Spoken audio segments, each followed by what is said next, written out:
Welcome to the Spectrum Lounge podcast, where we discuss creatives of color changing the game in TV, film, and pop culture. I am your host, Rebecca Theodore-Vachon, and on this episode, I am joined by Jerry L. Barrow, head of content for Hip Hop DX, as we review Marvel Studios Wakanda Forever, directed by Ryan Coogler. Hey, Jerry! Hey, Rebecca, it's been a long time. Oh my Listen, goodness. I I don't just even realized. remember what was the last thing we talked about, but it's Oh, been a I lit. can. It's been a minute. Yeah, I actually took a very extended hiatus from podcasting. So Was it I What think If? Maybe it was What If. what if, maybe what if. Yeah, I think Mm, so. Yeah, yeah. So I mean, of course, Wakanda Forever is out in theaters right now. Opened last Friday. It is currently the number one movie. I think opening weekend it grossed $330 million, mm. and I think it was $180 of it was 180 Domestic. million of it was domestic. Yeah, Yeah, so yeah. they're already projecting that it's probably going to make another 72 million this weekend, so it'll probably be the number one movie again.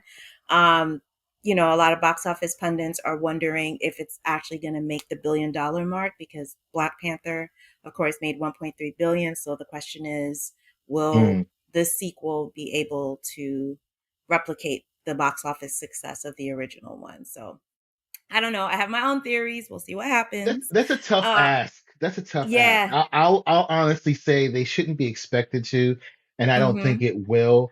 There's just so Mhm. many factors at play, and the biggest one obviously is Chadwick not being with us. But Yeah. Yeah. Black Panther, the first time something comes out, there's Mhm. all this extra energy behind it and anticipation and because it's new, hadn't been done Right. before. Right. So I don't know if it's realistic to expect. I mean, I'll be pleasantly surprised if it does, but I don't think it's reasonable to expect that it's going to match the box office of the first one. People were Right. going back to see that two, three, and four times.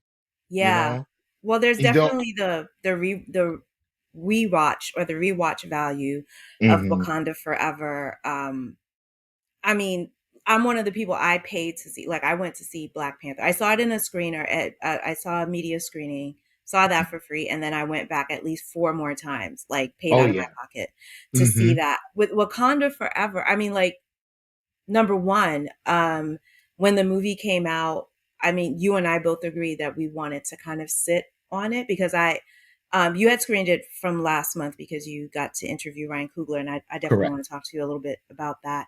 Correct. Um, and then I saw it, last Saturday opening weekend. And when we kind of compared notes, the next morning, Sunday morning, I think we both came to the conclusion. I was like, I don't know that I can just jump on the mic and do a review of Wakanda Forever. Like, usually with other movies or TV shows, I can, do a podcast review like the same day or the next day. Hmm. Wakanda Forever, I was like, oh no. I think we both agreed.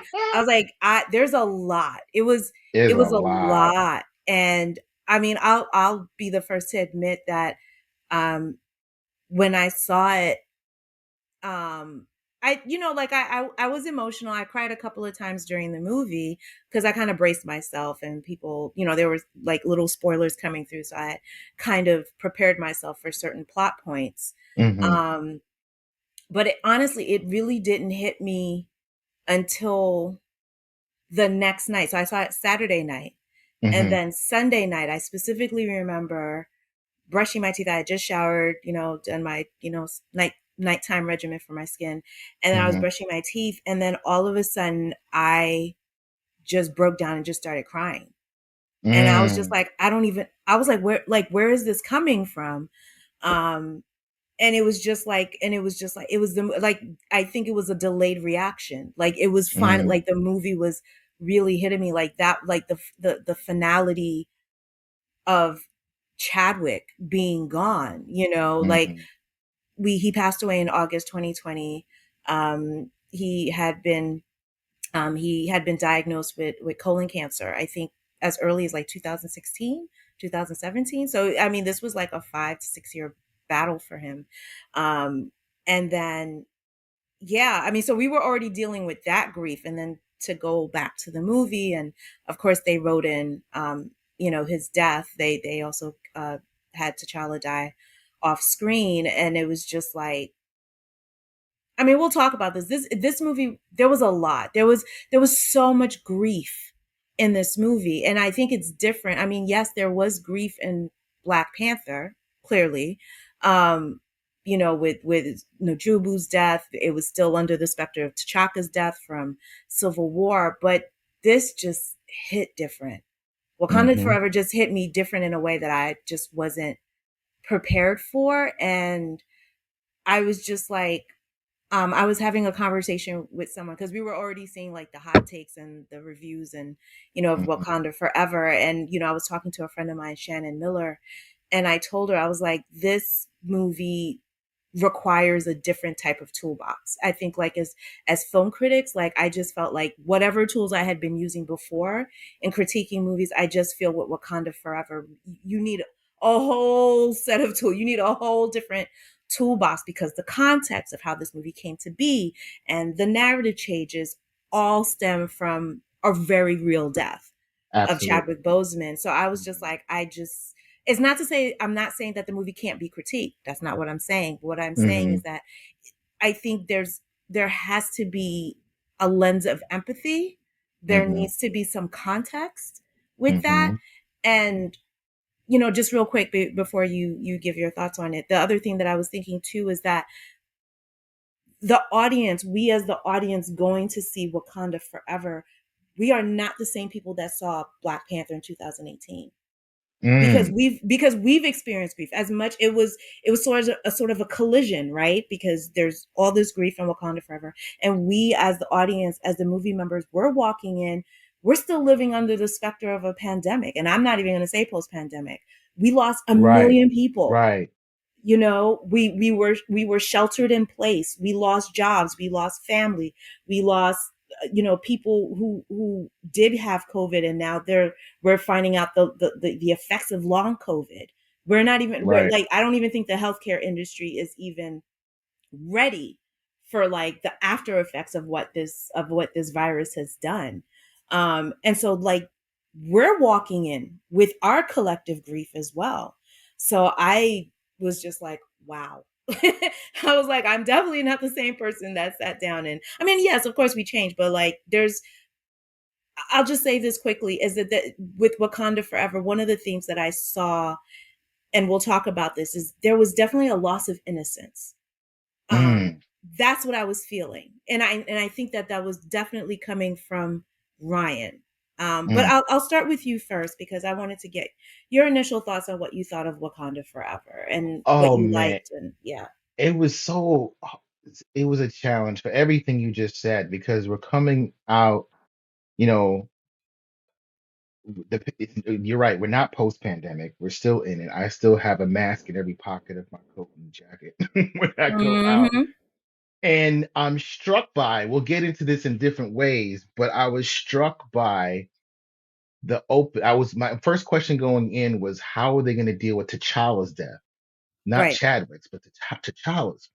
Hmm. And it opens and it's Shuri frantically trying to find a cure for her brother's mystery illness. And I'm like, oh my God, if nothing could be more timely in Mm. this day and age for a variety of reasons, not just Right. because of things the actress said offline or off Right. screen, but Hmm. what we were dealing with. All of us was trying to figure out how to cure our sick loved ones. How many of us lost siblings and parents over the last just couple years to this disease? And I felt that it was palpable to me, like the desperation in her.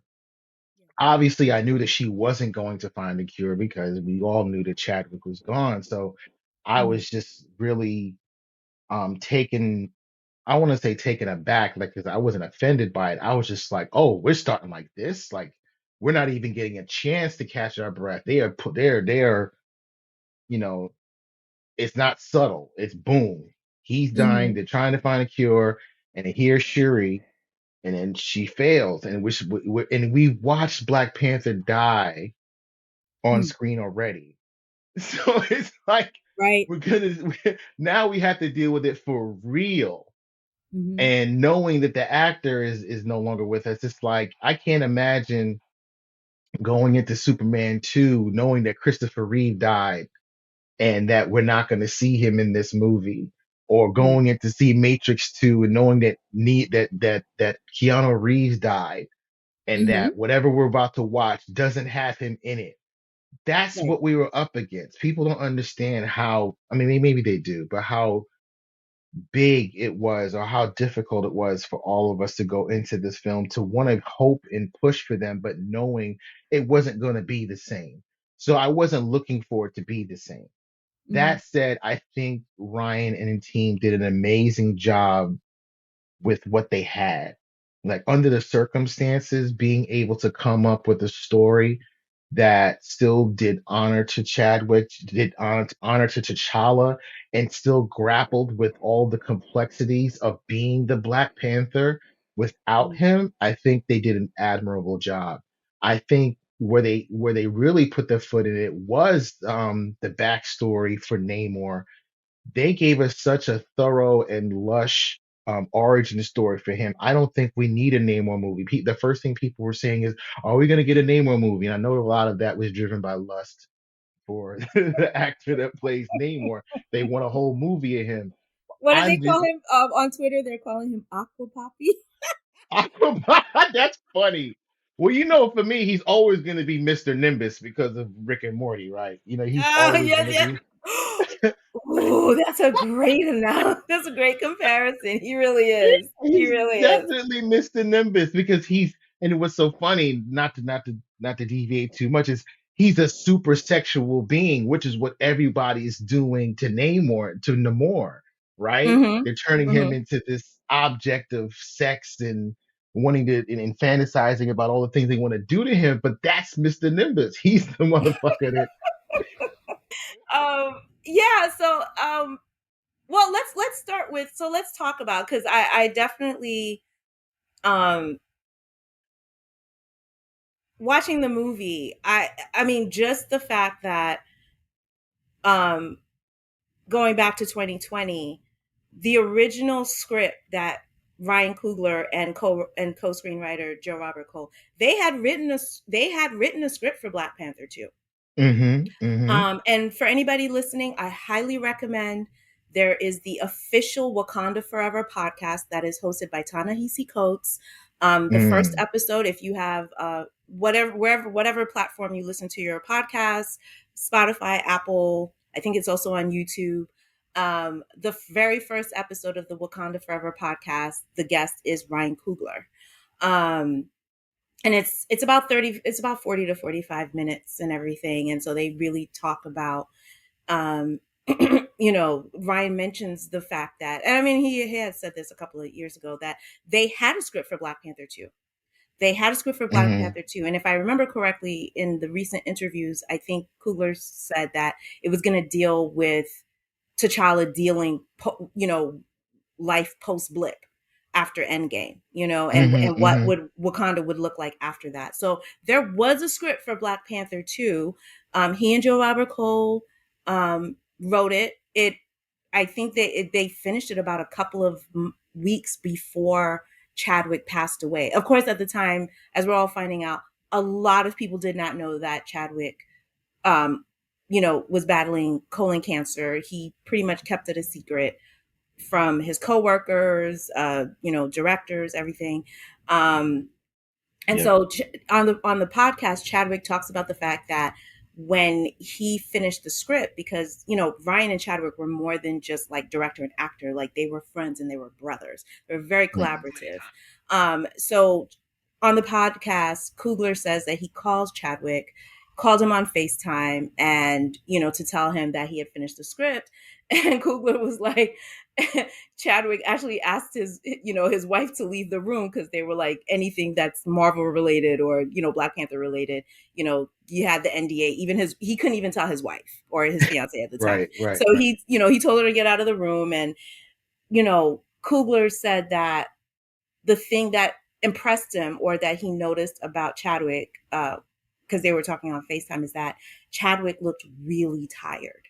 Like when he Mm, was talking to him, he was still in bed, right. because he was kind of lying down and kind of held the phone to his face. And then, Ryan was like, "Hey, the script is finished." You know what I mean? Like, I want to Yeah. send it to you so you can read it. And Chadwick was like, I'm just not. I'm just really tired. I'm just not feeling that well. Let's hold off on that. Mm, And Ryan was just like that, kind of, threw him for a loop. Like, what? Like, we were so excited, Black Panther 2.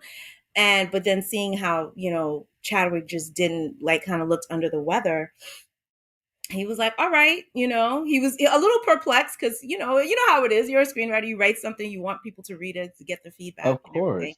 But you And know then, how tired he had to have been to turn down yeah, reading the Black yeah, Panther 2 script. yeah. And You you and I talked about that because when I listened to that podcast, I was on my way back from New York back home to Atlanta, and I was crying, um, mm, because when I think about that, like, I replayed what that must have been like for Chadwick.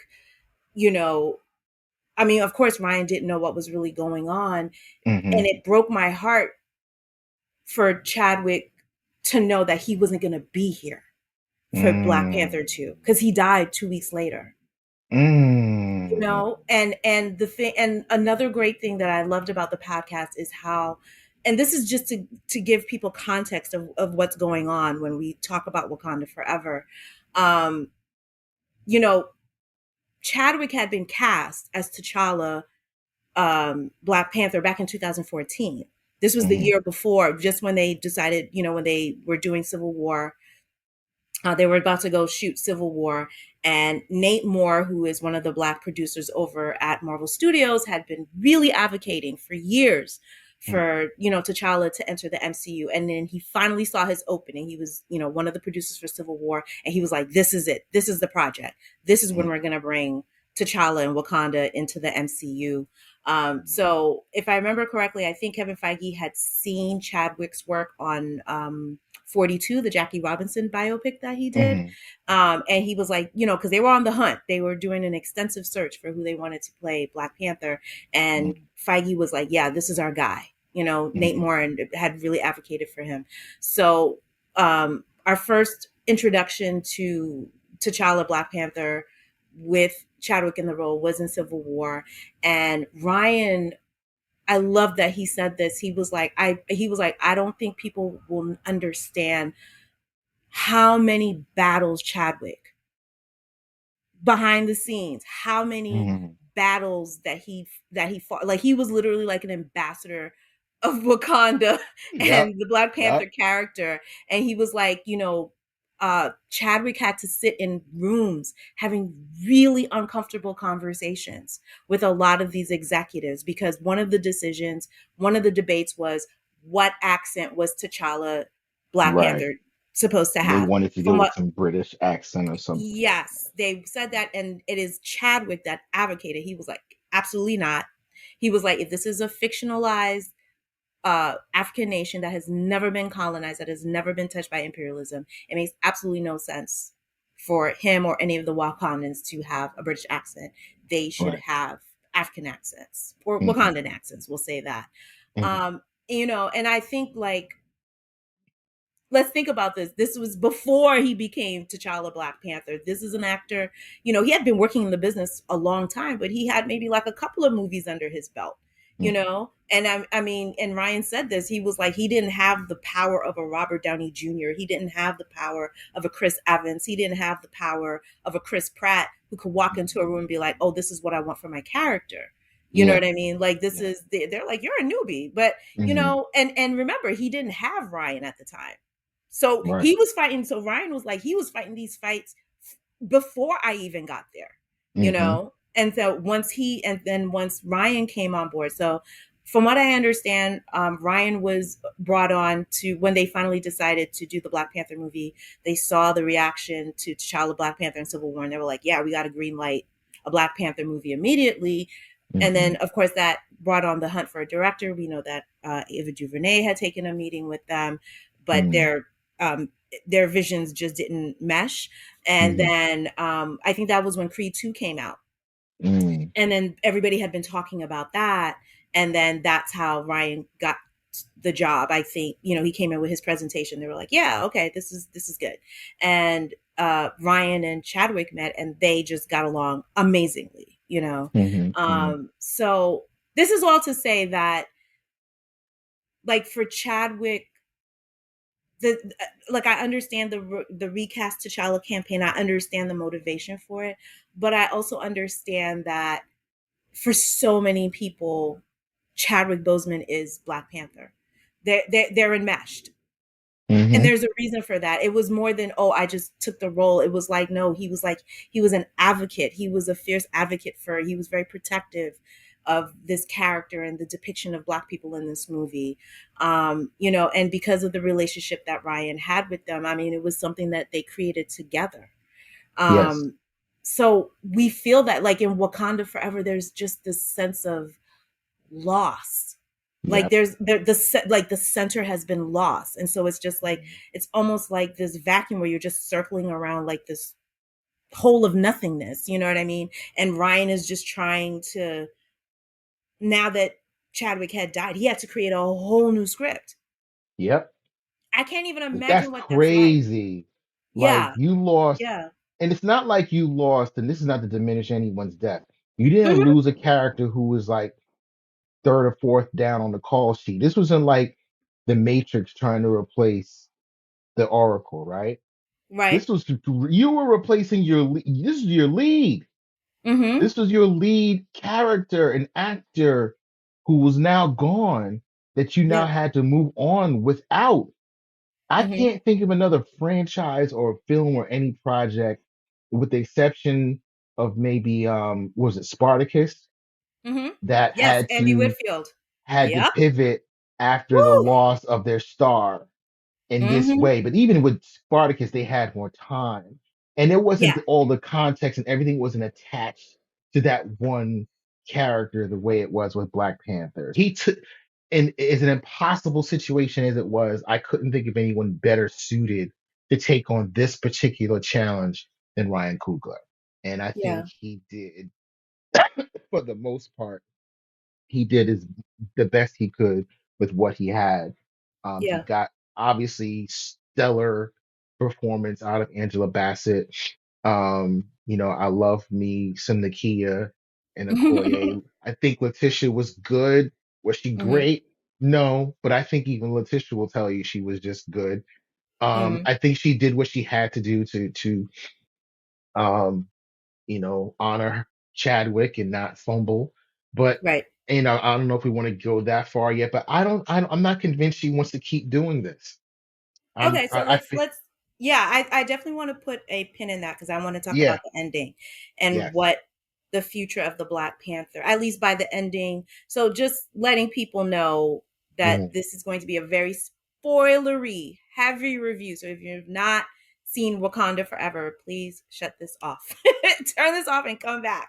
But mhm, again, spoiler alerts, we're going to be talking a lot about some of the themes. And because when I thought about it, it was like, I don't want to just do like a regular review of like, oh, I liked it, mhm, and because I think this movie is unique, and it's exactly for what you said, in the fact that this is a franchise that literally lost its lead actor just one movie in. I think there was a motivation for Ryan, um, because he loved Chadwick so much. He knew that he could be the only one, and rightfully so. He was like, I have to be able to send him off, both mhm. Chadwick and both the character of T'Challa. Um, and I can't even imagine, like, how do you sit there? You're like, oh gosh, I got to think of a whole new story. My lead actor is gone. And it's like you said, what Ryan did was that he had wisely invested in the women of Wakanda from Black Mhm, Panther 1. So mhm. therefore, going into Wakanda Forever, it didn't feel like, oh, wait a minute, these women weren't even that important in the first movie. Like, Exactly. why? You know what I mean? Like, he had already positioned them, not knowing what was going to happen, but this is why Mhm, you always bet on black women, okay? Mm-hmm. You Yep. will always find your returns in that. And because he Mm-hmm. had set up such dynamic black women characters in the first one, they had to, now they had to kind of step in and fill the void Mm-hmm. that had been left by Chadwick.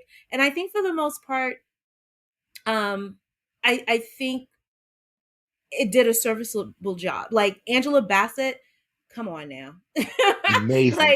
like Amazing. amazing. Like this her they're already talking Oscar run for her, like for best supporting actress. I absolutely co-sign that, and I actually hope she wins. I want you to talk about something, the Okay. subtle thing that Ryan did with Queen Ramonda. We Okay. saw her hair.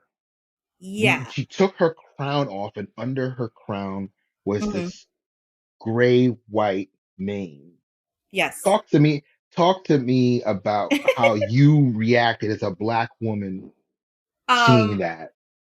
well, I think even from the first movie of Black Panther, there was a radical, to me, it was a radical imagery in a Mm, blockbuster mainstream movie mm, that all the black women in this movie all had natural hair mhm, mhm. and continuing to Wakanda forever. There was not, and I'm not degrading women who wear weaves or straighten their hair. That's not what I'm saying. What I'm just saying is that that is radical in itself.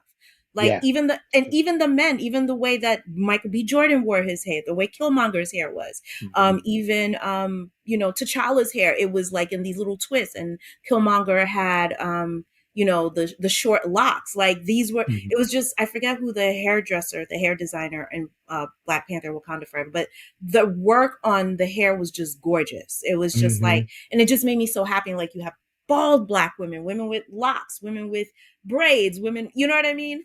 mhm, The love interest of T'Challa in Black Panther was a dark skinned black woman who had a mm. short fro. Especially interesting to me was from the first movie, Ramonda had locks, silver gray locks, much like the comic book. Mhm, In the second, in Wakanda Forever, in the beginning, we see her with the locks. When they do the time jump 1 year later, the mhm, hair is in this very soft fro. mhm, And I actually loved that look on her because it gave her a certain vulnerability. it mm, it made her, it not that she looked hard with the locks, but mhm. because even the texture of the hair, it was just because as you get older, your hair kind of gets that Oh softness yeah, or the looseness of the curl. definitely. And Yep. so it gave Angela's face a certain vulnerability Mhm, that I love. So you would see the scenes where she would have the crown on her head, and then you see the next scene where it's off, and you're seeing this curly hair, mhm, this frizzy hair, and it was just, it made her look vulnerable. mhm, And mhm. and I think the scenes That's a that you good see her word. hair like that are when she is most vulnerable, like when she Mhm. first is confronted by Namor. I think there's like an intentionality of like when we see Ramonda's hair versus when we see Mhm. her with the crown. I think Yes. it's very subtle, but it's very thing. So one of the things that I wanted to talk about, because I feel like I want to talk about some of the themes, because let me just say this off the bat. I always feel that I'm very against burden of representation. I'm very Mm. much about Black artists creating art however they want, and that their art cannot possibly carry the expectation of every Black person in the world. Right. White creatives Agreed. don't have that burden, so I certainly don't want that burden for Black creators. You should be able to color outside the lines and do whatever the heck you want. Not to say you can't have critique, but I feel like as Black artists, we have to give them that freedom. Um, so that being said, when I look at Wakanda Forever, I think you can absolutely enjoy it on the level of it being a comic book movie, much like you can enjoy Infinity War or Ant-Man and the Wasp or whatever. You should absolutely be able to do that, and nobody should be able to shame you for that. Mm. Okay? So on that level, sure, lots of adventure, lots of, especially with the introduction of Namor and the Talokan, it works, right? Like that's you're gonna get your Marvel movie. That being said, Mm. what the more that I've been thinking about Wakanda Forever, I really feel like, yes, besides the theme of loss and mourning, I feel like Ryan was really like, we need to have some conversations. We need to have Mm, some very uncomfortable conversations, Black people. Because mm. the more I would think about a movie, and then I would just be like, oh, oh, and it was just like Like there. what? Like where do you think he was going? Okay, so let's talk about this one. So let's tackle this one first. Mm, Going back to like the way we said that Ryan Coogler, now shifted or pivoted towards the women, the Black women of Wakanda, and wisely so. So when we saw the first trailer, right, that was the one that had that beautiful mashup of No Woman, No Cry. hmm And so what we got, right, and of course, once we see a lot of these scenes in the trailer, now when we saw the movie, they were totally out of context, which I loved. Right, Like when Ramonda gives that speech, haven't I given everything? right, It's not what we thought it was. I thought right, she was talking right. to these, ashy People at the white people. UN. Right, right, Yeah, right. it's something else, but we'll get to that scene. But hmm anyway, what happened was like when we saw it, it was this beautiful, like Black women were just so hype. It was this gorgeous vision of like a Black matriarchy. We have not hmm ever, or like a Black woman monarchy, right? We see images of Vermonda sitting on the throne. We're seeing the Dora Milaje. We're seeing Okoye kick ass. We're seeing, what I mean? We're hmm seeing all of that, and I was just hyped up. Like my estrogen levels were like, and I was just like, yes, this is it. Black girl magic, black girl magic, black girl magic. You And know then they were all Ryan on the same cycle on that set. They all must have synced been, up. all synced up, you know. And then, and then what Ryan does, and I'm really sitting with this now, and I had to sit with this, is that he was like black girl magic, but wait, because let's talk about what Black women in power could really look like. Right? Mm, So you have this country that's never been colonized. The mm, the the Black women of Wakanda don't have Black girls growing up in Wakanda, don't have the experiences of Black little girls growing up in America or other parts of Africa or South mm, America or Europe. You know what I'm saying? So you're mm, you're you're growing up where you in a world where you see yourself reflected every day. You're seeing women in positions of power. And from what I'm understanding, Wakanda is egalitarian. It seems like there's really no sexism there, right? mm, So the double monsters that Black women have, the double-headed dragon that Black women have to slay, as far as sexism and racism, doesn't exist in Wakanda, right? mm. Right. Now that being said, now these women have room to play. They have power, hmm right? But what does that look like? Earlier today, I was watching this podcast, and it was a conversation. Is a podcast called "We Are Man Enough," hmm and one of the guests, I forget what his name is Charity Groff. He's brilliant. They call him like Instagram's public intellectual or whatever. And anyway, he hmm was talking about a book that he had read called The Pedagogy of Oppression, right? And it was written by Paulo Freire. And hmm so during the discussion, during this podcast, they were talking about like, how do we dismantle sexism and racism and all these, like all these power dynamics? And Charity was talking about a friend of his. He was like, I was talking to a friend of mine. He was like, it was funny you asked me this because I was talking to a friend of mine named Benjamin, and we were talking about like all these world problems, like how do you dismantle racism? How do you dismantle white supremacy? How do you dismantle misogyny? And his friend was like, well, here's the thing. He was like, as long like the world will always remain in a dystopic state as long as power is the currency. hmm And I had to Power sit with tends to that. corrupt, and absolute power corrupts absolutely, And I had to as the sit saying with goes. that. And I had to sit with that. Because he was saying, like, when his friend told him that, he was like, my feelings were hurt. And but it's true, right? Because it's like, because when we look at history, the oppressors, you have the oppressors, the oppressed rebel, they kick the oppressors out of power, then they Mhm. take the seat of power, and then the cycle starts all over again. So Or the, remember how I used to yeah. say revolution is just a circle because it's just Why do you call replacing what. think about Matrix Revolutions? What do you think Matrix 3 was really about? Yeah, it was the Exactly that. replacing one power structure with another power structure. That's really all it comes down to. And Yeah, a lot of that's power, at least in American politics, is everyone just wanting their turn to oppress other people. It's not right. about justice. It's our turn to be Hmm. assholes. But Yeah. yeah. So let me be clear. Like, I'm not saying that Ramonda was trying to oppress people, because the position of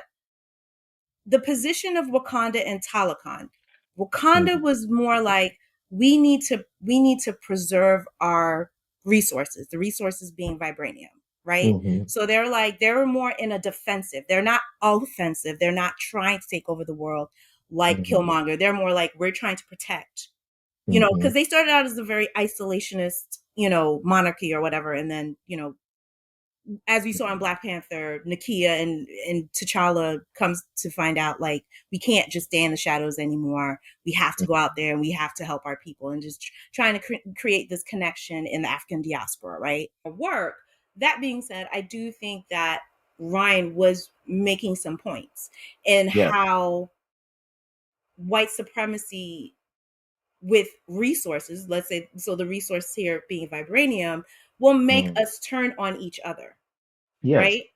right? Instead of us actually allying together and like bringing down the true evil. And I'm also going to say this: I don't care what anybody says, Namor was not the villain of this movie.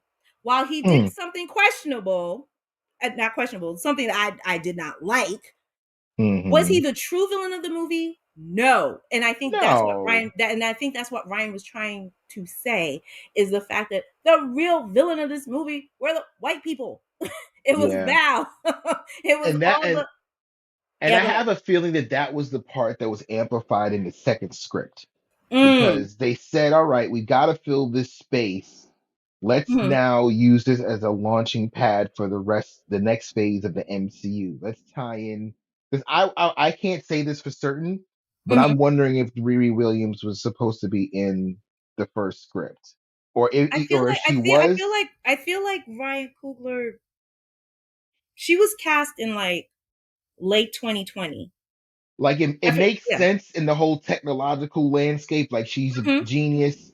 It makes Yeah. sense for her to have met Shuri, but I Hmm. don't know if they meant to make her as focal as they ended up making her to the script because Right. and that felt like, okay, now we're trying to set up Armor Wars. And then now we're Hmm. trying to set up all the other shows. And that's one of the big distinctions between this one and the first film, that this felt much more like a Marvel movie to me, in Right. that all the other Marvel players, let's go ahead, I'm gonna say it. There were a lot more white people in this one. Hmm. Like we There had were. There were. Claw and Everett Ross, and that was it. It was like two white people in the whole last one, and now it just felt like there was a way more presence. And I think that's the one thing we lost, and then I think it Hmm. gave them an opening to fill it with more Marvel Right. and taking it out of Wakanda. And to your earlier point about um I feel like we didn't get it. We still don't know who the people of Wakanda are. We set up Mm. Wakanda as this like you said, this utopia, but we Hmm. still don't get to see how they live. Like, Nope. and more importantly, what do they think of their leadership? Because remember, we've had a very narrow view of Wakanda because we've only seen it from the top down. We've only Right. In the seen it from the movies, yes. leaders. Hmm. Yeah, in the movies. I mean, Hmm. in Hmm. the movies, we've only seen the leadership. It's more like the crown, it's more Right. like, so imagine if this is Game of Thrones. We only ever saw the warring families. We never saw the citizens. So going back to Ramonda, Hmm. one of the things that, again, spoiler alert, if you have not watched the movie, please pause this and come back. Hmm. Um, Halfway through the movie, uh, because of some betrayals and misunderstandings, Hmm. uh, Namor and the Talokan attack Wakanda, and Hmm. in the course of that, Queen Ramonda is killed. Basically, he throws like these water bombs, like he basically Yeah. floods the throne room, and Hmm. then Riri, who was with her, who was with Ramonda and Riri fall into this water, and she saves Riri from drowning, but she ends up drowning herself. Hmm. That was a lot, and I don't agree with their decision to kill her. I don't. I agree with that too. So I know that there Hmm. was an article that they interviewed Angela Bassett because I thought, well, maybe Angela Bassett wanted to opt out of the franchise. Maybe she didn't want to be there anymore since Chadwick wasn't there. But it Like a seems, cotton mouth situation. yeah, but it did seem that based on the article, she was just as shocked when she got Hmm. the script, and Yeah. she basically called Ryan and was like, "What are you doing?" She was like, "You can't kill Queen Ramonda, like you will ruin Right. the Right. day." And Ryan was Right. like, Ryan was calm. He was like, "Listen, I got this. Like, trust me on this one." So Mm. there's two ways that I'm gonna look at this, and then you tell me what you think. Now, Okay. for me, I still agree with you. I don't feel that because, of course, people are gonna be like, it was basically a mirroring the way T'Challa lost his father in Civil War. That's what kind Hmm. of made him really step into the role of Black Panther.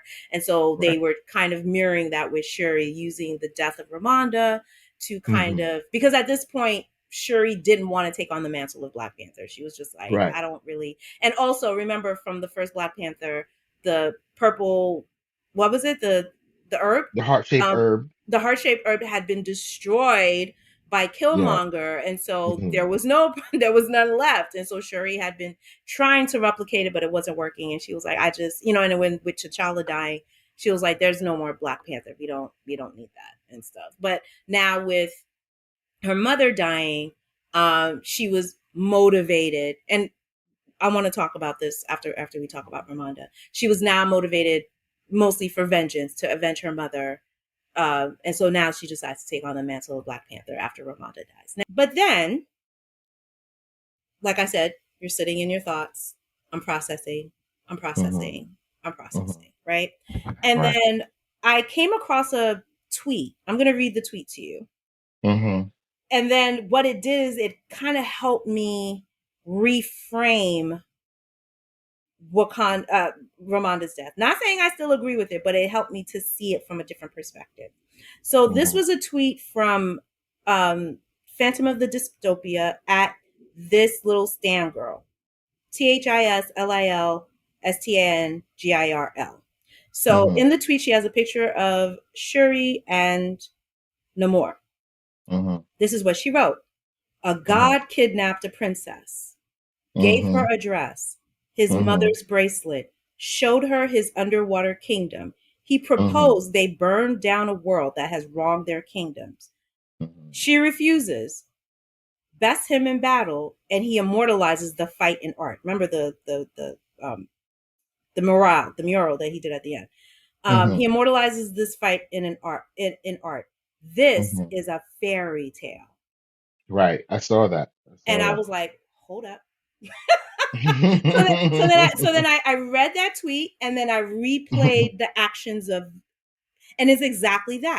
So there were definitely beats in that storyline of a fairy tale, much like the thing. So now let me just say this: if we're going by the tenets of a fairy tale, one thing Hmm. we'll know about fairy tales is there is this underlying theme, whether it's a German fairy tale, Swedish, Nordic, is this the theme of hospitality, right? That when you let people into your home, right, there's sort of a covenant, right? Whether you invite them to your home, you offer them a meal or whatever. And when that covenant is violated, as with any fairy tale, all hell breaks loose, right? Yep. Much like the Yep. Three Little Bears, much like Beauty and the Beast. What was the story of Beauty and the Beast? Belle's father comes upon, it's a snowstorm. He comes upon this castle. There's a Hmm. feast set out behind him, in front of him. He eats it, whatever. Wonderful. Then on his way out, on his way out, because Belle, he had asked his daughters, what do you want me to bring back from the trip? And she was like, I just want a rose. And so he goes to the garden and he sees these roses and he plucks the roses. And Hmm. that's when Beast comes out. He was like, hey, I offered you my home. I gave you warm clothes. I gave you food. And this is how you pay me back? All right, you're Hmm. about to die. And so Right. and so the Right. father, and that's how that switched, very much like Shuri, where Belle offers herself. She was like, Yes. don't kill my father. I'll go with you. Right. Same thing Mm. with the Three Little Bears. Hmm. Goldilocks comes upon, I have a point here. goes into the house. The three bears are out. She eats their food, sleeps in the bed, much like a Karen. And the bears are like, what the fuck? You know what I mean? So you can find this in so many fairy tales. So how does this tie back into Wakanda Forever? I'm going to tell you. Because if we're going by the tenet of mythology and by the tenets of fairy tales, Shuri had offered herself. She was not kidnapped. People kept saying that she was not kidnapped. She offered herself, so she went willingly, right? And Namor was very much like, all right, welcome to my home. I think Shuri was probably the first non Talokan person to ever even see the city of Talokan. I'm pretty sure of that. You know what I mean? So he was letting her in. He was working on a tenet of trust. Now, while she didn't agree with him, right? Because he was like, I overheard you talking to your mother and you said how you felt you wanted to burn the world. Well, let's do it together. You know what I mean? And she was like, I don't think so. I don't, whatever. There was clearly some diplomatic negotiations starting to happen. Are you catching what I'm throwing? There was somewhere I felt like if that wasn't interrupted by Ramonda's plan, and I'll get to that in a minute, I really feel that Shuri and Namor would have come to an understanding. I think there would have been some sort of diplomatic negotiation that would have freed Riri, because I think once Namor trusted Shuri would be like, if you trust me, then you need to trust the fact that she is not a threat to you. Right? Because even Namor said that, even when she was like, listen, Riri's not the problem here. And then Namor was like, you're right. This is a much bigger problem. Right? So even he got it that this, brilliant black girl wasn't the problem. It was Valentina and all of these countries that were trying to steal the vibranium. So I feel like if they had spent more time together, and it didn't even need to be in a romantic way. I know a lot of people were shipping Namor and Shuri, which is fine. Whatever you want to ship. I just feel like if they had spent more time together and they talked, and more importantly, if Namor had spent time with Riri, I think he would have seen that she was not a threat and would have actually been an asset and an ally to him. So I feel like there would have been some sort of allyship that would have happened with the Talokan and the Wakandans. So now let's get to Ramonda. Remember what I said about violating hospitality and da-da-da? So Ramonda, which I think justifiably as a mother who's already lost a husband and a son, she's working from trauma response. She was like, I need my daughter. I don't know what's wrong with my daughter. So remember, Namor had given her that horn. He was like, when you're ready to talk from their first meeting, blow the shell, because, she goes to Mexico or whatever. What he didn't know is that she had gone to Haiti to find Nakia, right? Because Nakia is a war dog. She can find anybody. She was like, this is what I'm going to do. So the plan was, Ramonda was like, I'm going to distract Namor by meeting with him and pretending that we're going to come to a truce. You go find Talokan and bring my daughter back. That is a violation of the hospitality. One of the things that Ryan was trying to say in this movie is that we don't listen to each other. We are, because of us being, and I'm speaking specifically to marginalized communities of color, we're all working with our respective traumas from white supremacy, that we don't see each other and we don't hear each other. Do you understand what I'm saying? And so she sends Nakia to go to Talokan. Okay, fine. Looking like a superhero that she is, she finds Talokan, right? Because they trace Shuri by her Komodo beads, and so she finds the cave where Riri and Shuri are, and then she comes in with this blaster. She was like, "Let's go!" And then one of the women that was taking care of them, I guess she was a guard, grabs Riri and I think she put a knife to her throat or something. And then Nakia shoots her with the gun. All right. This is what I'm going to say, and I stand by this. Those 5 to 10 seconds is what determined what happened and why Talokan fucked Wakanda up. And I'm going to tell you why. So, okay, you've saved Riri and Shuri. And if you look at Shuri's reaction, she didn't want to be saved. She wasn't ready to go. Did you catch that? Right. She was kind of like, "What are you doing here?" What are you doing? Right. Yeah, and then she shot the woman, And even then, Shuri was trying to calm the situation down, right? The woman grabs Riri, Nakia's got the gun, and then she shot the woman. Okay. Now the woman is on the ground bleeding. Shuri runs to the girl and she was like, "Give me one of your kimono beads." So she says this to Nakia. She was like, "I need one of your kimono beads to stop the bleeding." We saw this before in Black Panther when Everett Ross was Hmm. shot in the back. They used one of Right. the kimono beads. It stopped the bleeding until they could get him, and then Shuri It could kill him. stabilized them. Right. Right. Nakia and I Riri forget are basically. what was her reasoning for not giving her the kimono beads, She said they don't have time. We gotta go. which really doesn't I jive agree. with her character at all. We talked about I this a little bit totally agree with you. because first, let's talk Yes. about the irony that she's interrupting somebody else's mission, right? Because T'Challa interrupted her mission at the beginning of the first one.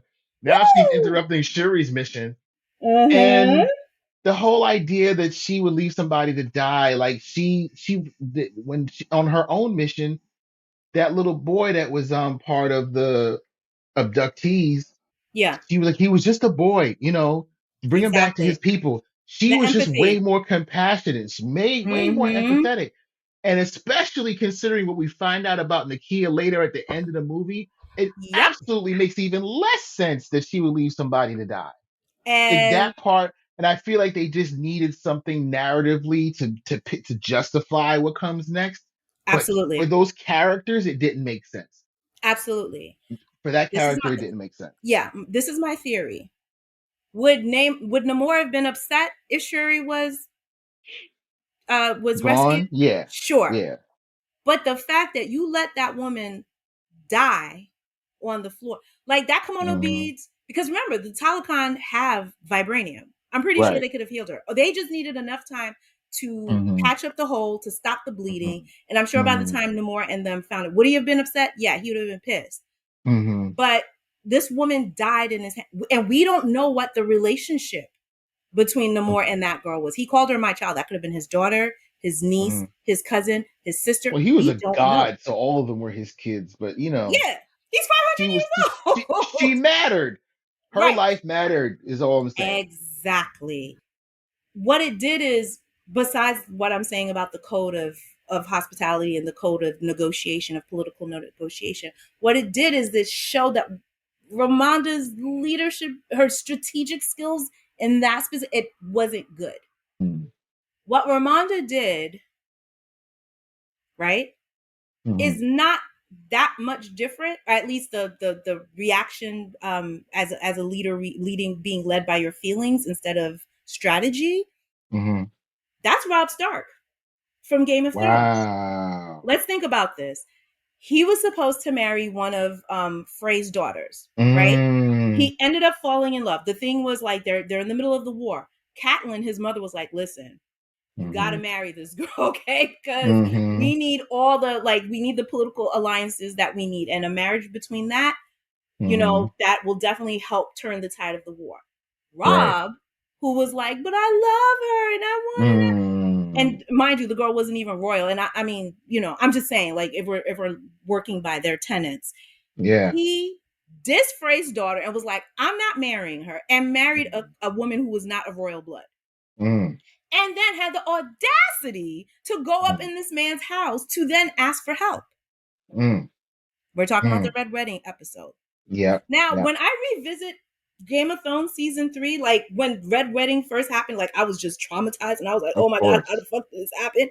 But then Mm-hmm. a couple of years later, when I revisited season 3, Rob Stark made a series of spectacularly stupid mistakes. Okay, one marrying that girl. Who was the other one when Mm-hmm. he chopped the head off of that dude, and they told him not to do that? Remember that? The Mm. guy he beheaded, and that was kind of sort of like a callback, because the first episode of Game of Thrones, when we see Ned, what's he doing? Cutting off somebody's head, and told, Mm-hmm. his sons told Rob and John, like, "This is what you need to do when you're the king," blah, blah, blah, whatever. Mm. And so Rob was, while he was a good person, and I think Mm. he was a good king in some ways, he just wasn't very bright in his decisions.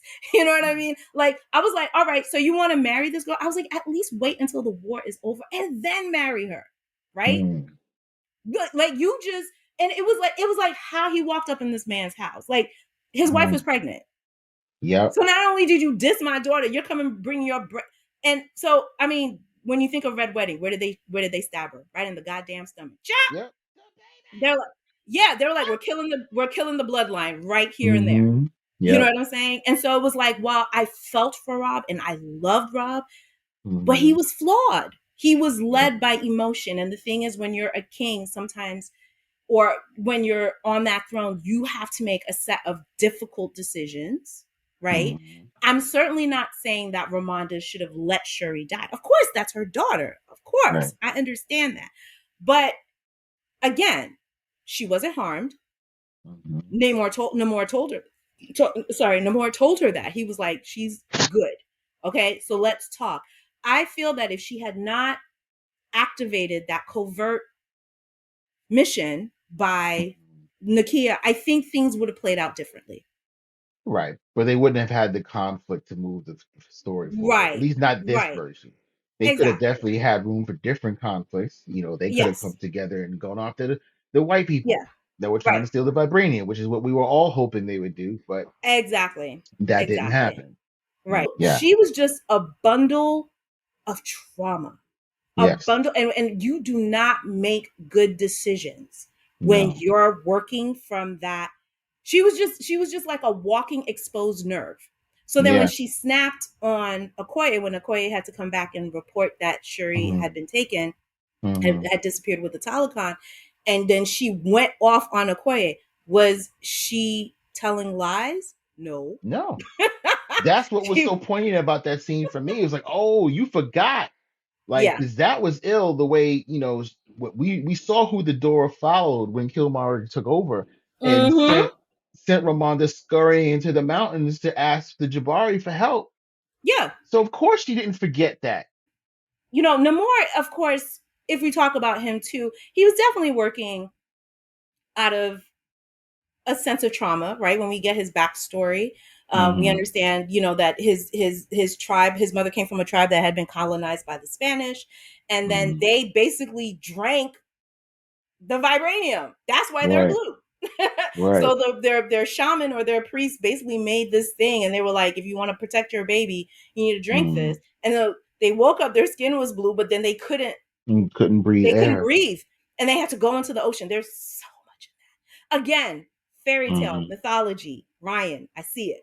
You know what I mean? And Hmm. so now they're just like, okay, this land is literally poison to us, right? So now they Hmm. leave, and then when he comes back after, Namor must have been like 12 or 13, and they're coming across, the Spanish that are just burning villages or whatever, and then they just killed them. And then that's how we find out how he got to be named Namor, which I think is fucking brilliant. That was a wonderful Um, twist to Beautiful kind of twist. reconfigure his name like that. Yeah, so it was the Spanish priest who said that Namor, it's the boy without love, not more, Hmm.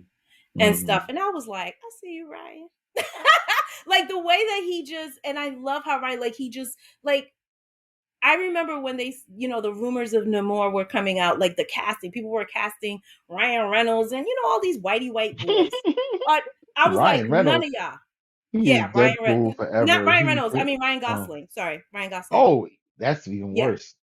yeah. And I was just like, after watching Wakanda Forever and watching Huerta's performance, I was like, none of these white boys. He dusted all of them. They're really quick. I want to go into Letitia Wright as Shuri and just the Yes, through line of her storyline. So right. she creates this synthetic purple shaped herb, this heart shaped herb in the lab.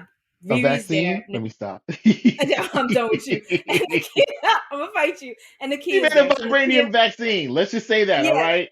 Okay, go yeah. ahead. So Nakia grinds the heart shaped herb, and Mhm. they're in the lab, and then Shuri lies on this table, and then Mhm. Nakia's like, well, wait, we have to bury you, right? Because we've seen that, like when you do the Mhm. ancestral walk, you Right.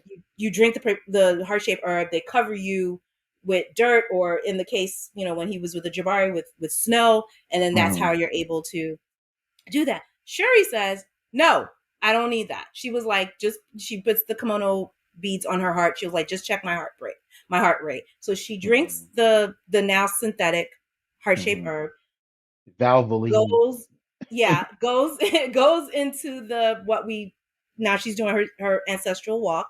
We find her in the throne room. She's dressed all in white.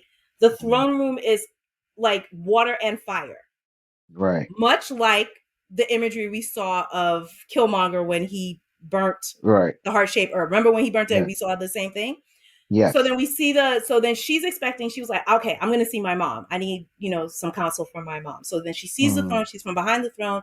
She sees someone all in white. She walks around and who is it? It's freaking Killmonger. Hi, Michael Yeah. B. Jordan.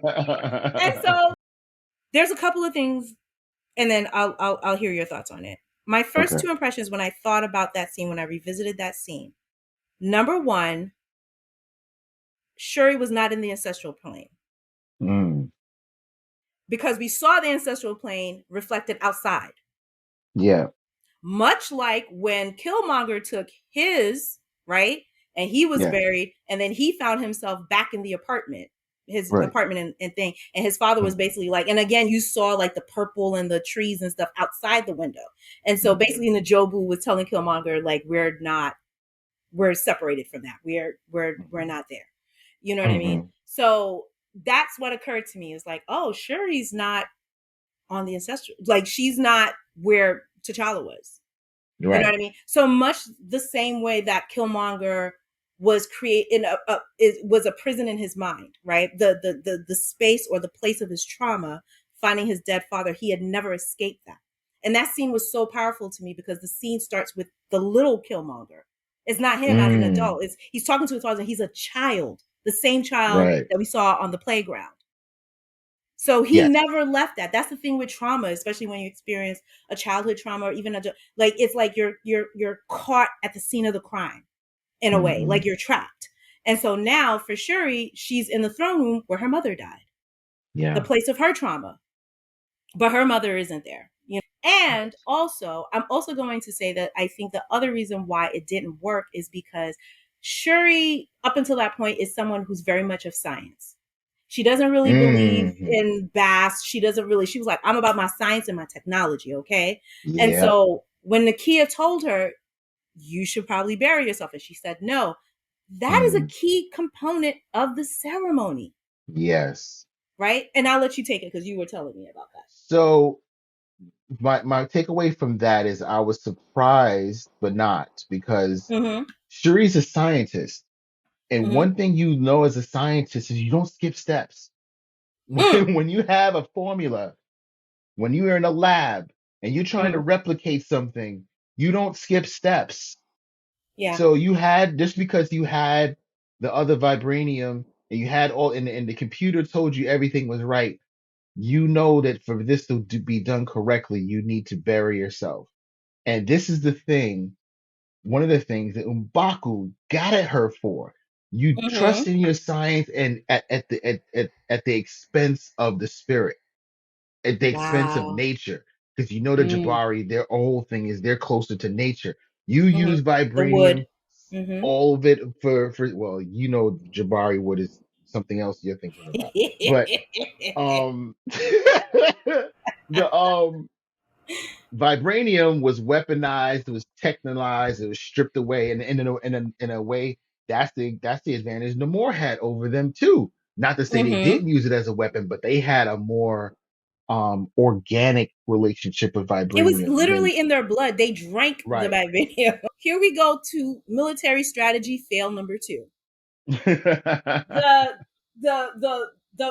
basically it's like Okoye. They bring Okoye back because remember, Ramonda had stripped her of her position Hmm. as Hmm. the head of the Dora Milaje, kicked her out of the Dora Milaje and stuff. And Right. so now they're just kind of rounding everybody up. Whatever. Hmm. They get on this huge ship, right? It's like it's M'Baku and all the people, all the fighters, whatever. And then led by Shuri, and they're like, we're gonna go into the middle of the ocean. They use that same vibranium machine to kind of trick Talokan to come out. Hmm. This And is what I'm totally gonna say. misused the mid and totally misused the Midnight Angels, I must say, And or music, I was or ready for that. underused or Underused. underused. Can we just talk about the total underuse of Michaela Coel as Anika? This just bothers Yes, me to no her end. and the Midnight Angel. Yeah, or the whole Yeah, thing. She but just, I have a I, feeling that that's one of the things because of the pivoting. I think she probably had a bigger mm, role in the second movie, in the original yeah, anyway. Uh-huh. yeah. So here's what I'm gonna say: military strategy fail number two. All right, Mm. you're like, we're on this. I'm assuming the ship was made out of vibranium. They go out to the Mhm. middle of the ocean. They fight. Why are you trying to fight them in the middle of the ocean? They own the ocean. Why? Why? It doesn't matter You how touched powerful the they. ocein.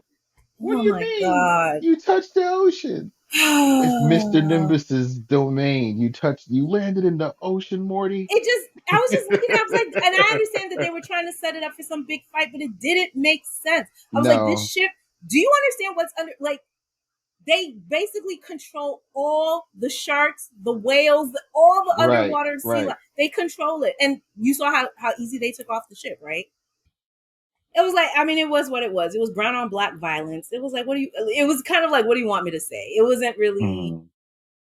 It really wasn't climactic to me. I mean, in any No. real way. It was just sort of like, I think we kind of knew, like, okay, the way it is, I mean, Black Panther's going to have to win this fight, right? I mean, you know what I They mean? needed a Yeah. conflict. They needed a Right. conflict, but it wasn't the conflict we all wanted because they're not ready Mm-hmm. for the CIA and the white people to get their ass whooped yet. Because we all know if Right. the final act was the Wakandans and Namor's Mm-hmm. people Mm-hmm. teaming up against the rest of the world, it's a wrap for the rest of the world. Then you don't get phase five. Mm-hmm. Ryan Coogler deciding to end this film in Haiti was incredible to Woo! me. Let me tell you that Um, I yeah. cried. Well, because we first saw when Ramonda went to go get Nakia to save Shuri, that was in Mhm, Haiti. I was mhm. shocked. I did not see that coming. I was like, Right. Neither did we're I. included in the story. Oh my god! Hmm, Thank you, hmm. Ryan. And because my family is from Haiti, and then yeah, and so this post credit scene was just And I'm Haitian incredible. adjacent. Yeah, yes, you are. Well, your children are married to a Haitian woman. You know we're Exactly. spicy. Um, that ending was just it just filled my heart up. Like for whatever you could say for like the 2 hours and whatever of Wakanda Forever, but those last few minutes Hmm. are gonna stay with me forever. Like that just was like wow. Because we understand that Nakia had, stayed away after the blip when when T'Challa came back, she just disappeared. Hmm. Um, and we come to find out the reason why she disappeared is because she had T'Challa's son. And she and Let's talk T'Challa about had, that for a quick minute. Can you yeah, imagine yeah. post blip sex? Your man's been away for 5 years. I'm done Can with you you. imagine how Nakia and T'Challa got down after being away? No, what? She got pregnant that first night. She I'm sure knew. she. Yeah, well, She knew. the timeline matches. The She timeline matches. knew. She knew as soon as they was done. She was laying there in the bed. I'm pregnant. How do you how do you know? Trust me. I know. And then Yeah. she was like, I I'm mean, he out. loved her. He loved Hmm. Nakia. I mean, we saw this from the first Black Panther where they're like, you froze and whatever. And, it was the decision made by T'Challa and Nakia that they did not. Nakia was like, I didn't want him to have the pressure of the throne on him, which Hmm. kind of tells you that Nakia understands the complication that comes with that throne and She with that understood it for power. herself. Remember, Yes, she she did. could have She been didn't want to queen be if she queen. wanted to be. She didn't want to be queen. She There made you it clear. go. He said, you would make a wonderful queen if I so chose. She made it Right. clear she didn't want part of this monarchy. She Right. didn't want no parts since she was Meghan Markle in this bitch. She was like, I'm out. Fuck. That's a great comparison. We see Sherry get off of this truck. She's in Haiti. Hmm. Nakia's like, I prepared everything for you. And then she was like, do you want me with you? And she was like, no, I'm gonna do it by yourself. And then she goes on the beach and she takes out the funeral clothes, the same funeral clothes that she had worn for T'Challa's funeral and Hmm. also her mother's funeral. Hmm. And then she burns them on the beach. And then that's when we look behind and we see Nakia holding the hand of a little boy. And she was like, this is, basically this is your nephew. Hmm. And it was just like, He was and then she was adorable. like, and Yeah. then she was like, and then he said, his name is Toussaint. And I Yep. lost it. I know For you people, did. I yeah, for know you people did. who know, Toussaint Louverture. He was one of the leaders of the first successful slave revolt before predating Nat Turner. Nat Turner was actually inspired by the revolution in Haiti. They Hmm. kicked out their French oppressors, and of course, as punishment, the French were like, "Well, you're going to pay us something $1 million," and that's why Haiti's been Hmm. poor for Hmm. centuries. And so there's a certain significance in the fact that T'Challa's son is being raised in like the cradle of like Black Revolution and Yep. one of the like there's just something so poetic and beautiful about that. And Right. of course his mother being Nakia, and we know how Nakia is. You know what I Hmm. mean? And I was just like, he's gonna be more than just because he's T'Challa's biological son. The lessons he's going to learn being raised there and being raised by Nakia, and she has a huge amount of empathy. He's going to be the leader that Wakanda really deserves. So Right. it's going to be interesting to see how this plays out down the line. Mm-hmm. Because obviously I'm thinking they're going to age him up, and whatever character it will be the Yeah. new Black Panther, because he said his name was T'Challa, right? His name was So T'Challa. Oh, yes, lost it again. Lost it again. And he was exactly. so So proud. He's like, "Do you know what my Wakandan name is?" hmm He said T'Challa. He was so proud. I mean, clearly we knew that he must have spent time with his father. hmm They knew, and we're getting the idea that they knew that T'Challa was dying. That right. is why Nakia explained that's why we weren't at the funeral. We had our own funeral for him here. Also, I don't think she wanted to expose. She didn't want to reveal that T'Challa had a son because they would have just snatched him Right. up, like put him on the throne and stuff. Yeah, Um, exactly. or train him to be on the throne and stuff. Like Shuri burning those funeral clothes, I felt Ryan in that scene. I felt like Mhm. him. If you could switch out the funeral clothes for a script, Right. because the clothes are white, sheets are white, paper is white. Mm. I think there was, at least Oh that's how I read the. wow, he's That's how burning the I script. Yeah, I That's think that's deep. what. Yeah, I think that's how I read it. Like this was his way of showing love to Chadwick, and he's like, "I'm good." And let me be clear about something. Whether Ryan comes back for Black Panther 3, if there is a Black Panther, because this movie's making a lot of money, right? But what I'm saying is that what I would say to Black viewers or people who are, again, what I said about burden of representation, it's okay for us Hmm. to let Ryan Coogler go. Yes. Um, if he decides not to come back to the Black Panther, if they want to continue doing it, that's whatever. That's up to Disney. They own the rights. Ryan doesn't own the rights. But I think it's okay for us to let Ryan go because I think that man has been through too much. I think Agreed. for everything that has happened and for him to come back and do Black Panther 2, like, sometimes I feel like sometimes our community, we ask for too much labor from our people. Hmm. Sometimes it's like, oh, it's for the cause, it's for the cause, but I don't ever think that the cause should be at the expense of your own personal emotional health. Shuri just burning those clothes, I really feel like that was Ryan. That was like, I'm done. And That's wild. I never thought of it yeah, that way, but I think yeah, you're onto something there. yeah, And I and wouldn't I blame think, him.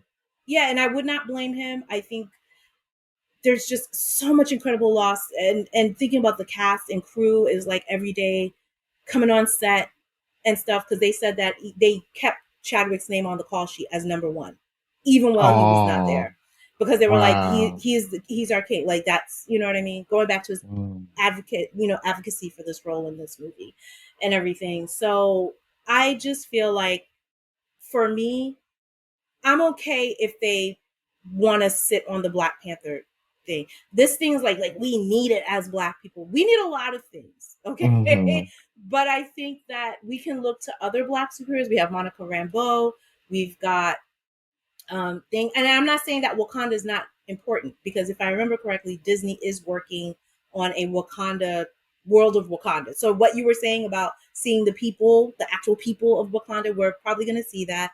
Hopefully, they will Hmm. get Michaela Coel back, seeing as she didn't get enough screen time. I would love to see this relationship with Anika and Ayo actually fleshed out in the Hmm. series. And I Hmm. think there's a lot. I think there's a lot of cool stuff you could do with the world of Wakanda. I think there's a lot of things that you can continue to do. I'm not saying we don't need the Black Panther franchise, but I'm just saying that if the stewardship of Ryan Coogler, if he walks away from the franchise, I would not be upset. I think he's done more than enough. What I would love for him to do is I definitely want him to stay in the Marvel family. He is producing World of Wakanda. I know he's working on that. I would love to see him just get like a mainstream, fun Marvel property. Hmm. No black plane, no black trauma. I mean, well, every Marvel movie has trauma. Let me be clear. Iron Yeah. Man, all of it. But I'm just saying, like, I want to see him get something fun. Like, unfortunately, Hmm. well, they've already grabbed Fantastic Four. At least I think Fantastic Four has a director. I want to Hmm. see Ryan. Like, well, Blade needs a director. We know Hmm. that. I'm, when he Hmm. rests up, I think he should just take a year off and love on his, beautiful wife and his beautiful babies.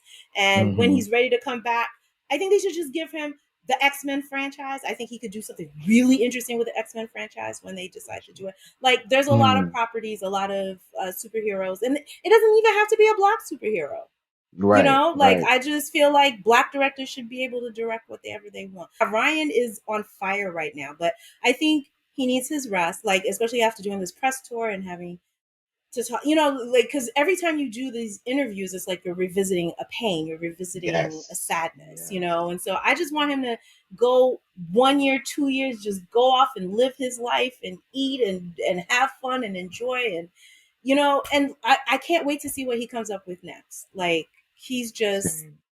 he's wonderful. Like, he's just I don't know. He's like he's just a very unique director. Like, I put him with like Barry Jenkins as far as in the fact that how they have this deep love and empathy for black people and how it shows up in their art. Right. And I'm talking black because we see it with Ava's work too, but I'm talking about at least black male directors and specifically how they treat black women in their movies.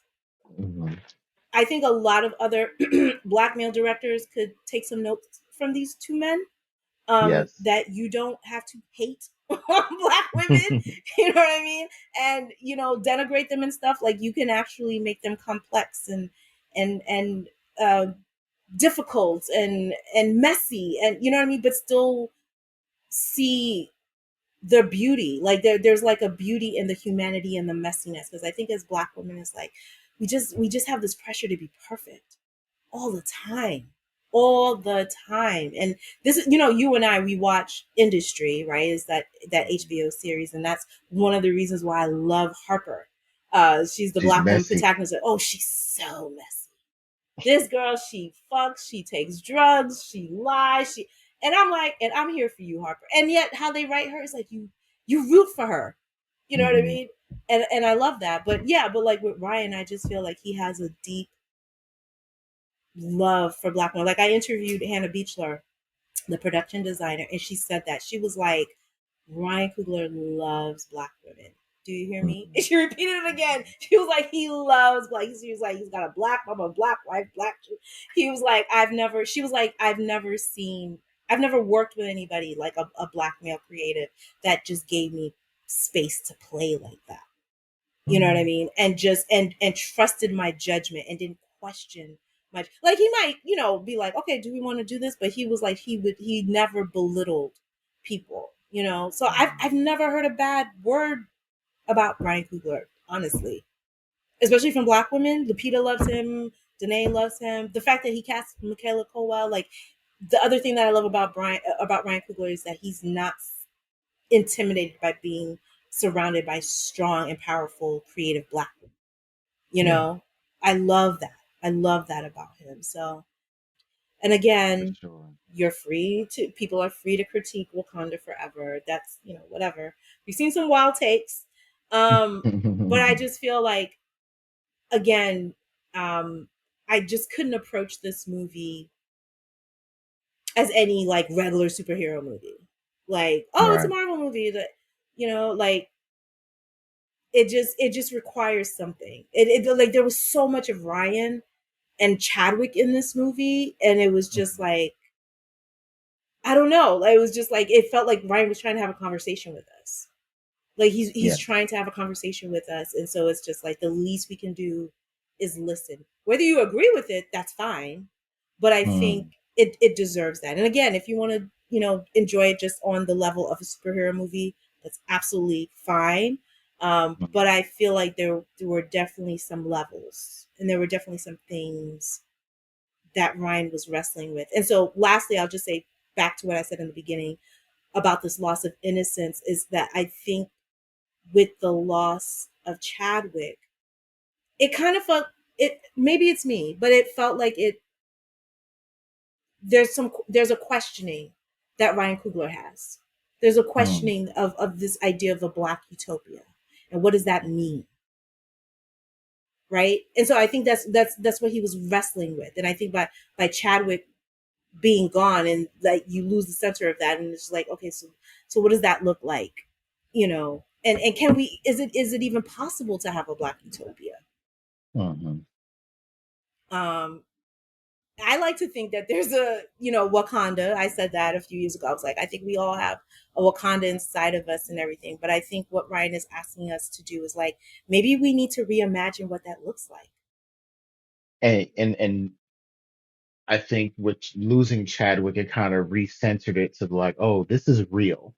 This is not just Mm-hmm. some fantasy thing. This is like there, even in utopias, there's loss to reckon with. There's pain to reckon with. Mm-hmm. There's absence. Not even if it's doesn't necessarily even have to be which I think he was going to talk about. With the blip, it wasn't necessarily death, but just Right. absence. How do Mm-hmm. you deal with power vacuums, things of that nature. And notions of power. What should power be? Mm-hmm. Who should be powerful? Does having vibranium alone give you the right to be powerful?